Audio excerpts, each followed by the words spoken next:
So recently there's been a lot of vitriol directed at the Confederate flag in what I gather is the most significant blow to Southern culture since the devastating cancellation of Here Comes Honey Boo Boo. We'll miss you, Mama June. You are a walking punchline. Well, maybe more of a waddling punchline. But what's frustrating about a lot of this controversy is it's mischaracterized or distorted with false premises. Nobody's proposing or enforcing a ban on Confederate flags. You are free to fly the flag on your trailer dwelling.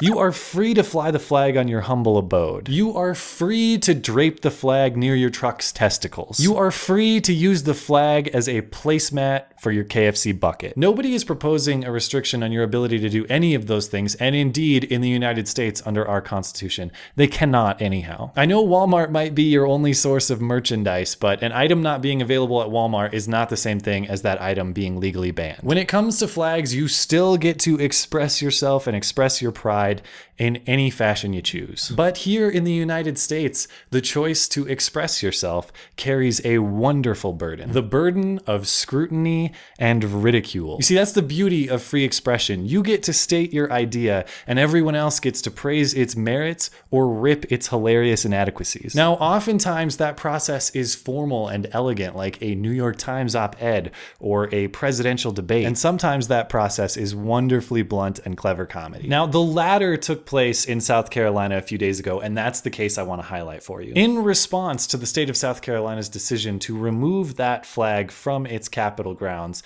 the KKK held a protest march. And one local genius responded perfectly. Now, did he try to get the protest shut down? No. Did he claim, as any politician might, that the KKK has no place in our national dialogue? He did not. Did he write some type of self-congratulatory social media post about how offended he is by this protest? Thankfully, he did not. Instead, he decided to follow the KKK protesters around with a tuba, or more specifically, a sousaphone, to supplement their shameful march with the glorious music of public mockery. Observe.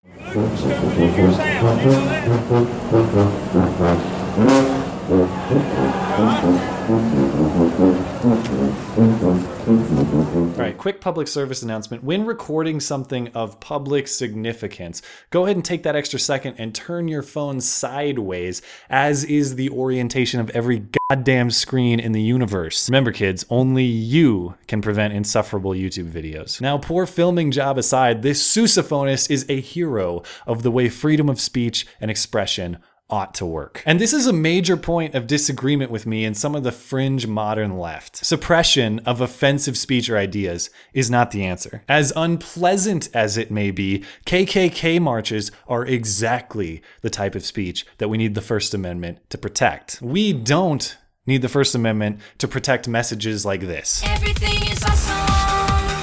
We need the First Amendment to protect wildly unpopular, even damaging ideas like racial superiority. Accordingly, the proper way to deal with bad speech is not to ban it, or suppress it, or say it has no place. The proper way to deal with it is to scrutinize it, to criticize it, to ridicule it, to mock it. In other words, the best way to deal with bad speech is with better speech, or more speech. It's a famous quote not just for constitutional law, but for general life wisdom from Supreme Court Justice William Brandeis in the case of Whitney versus California. Louis Brandeis. Good one, dumbass. If there be time to expose through discussion the falsehood and fallacies, to avert the evil by the processes of education, the remedy to be applied is more speech, not enforced silence. Exquisite. Now, Brandeis uses some elevated language, and that quote is a bit esoteric, but there's so much value to it. Let's think about his reasoning as it applies to this sousaphone supplemented KKK march. Now, as a society, we may have a goal of ending racist speech like a KKK march, but we can achieve that goal through two means. On the one hand, we could ban the unwanted speech. On the other hand, we can defeat that unwanted speech with better reasoning, with better speech, with better ideas. Now, in both cases, we might reach the ultimate goal of ending racist speech in our society, but how do we want that goal ideally to be achieved? Do we want our world to be free of racists simply because it's illegal to be racist? In that case, each citizen isn't racist only on the basis that he or she is not allowed to be, blind to the reasoning behind why racism is bad. Or do we want racism to be gone on the basis that each citizen has made an informed decision, informed, reasoned evaluation, and come to the independent conclusion that racism is a bad idea? In other simple words, do we want a society of smart people, or do we want a society of mind control? Because you can reach the same end goal either way, but it's not a difficult decision for me. So when we encounter ideas that we find stupid, wrong, indecent, obscene, offensive, or any other negative, let's remember generic white guy's wisdom. More speech, not less speech, is how we tackle bad speech. If you see a racist out there on public display, do not try to put duct tape over his mouth. Just supplement his idiocy with a sousaphone. Thanks as always for listening and for supporting this series. Always appreciate the thoughtful comments down below and on Twitter at @skag_3. So we'll see you there. Okay, thanks, bye.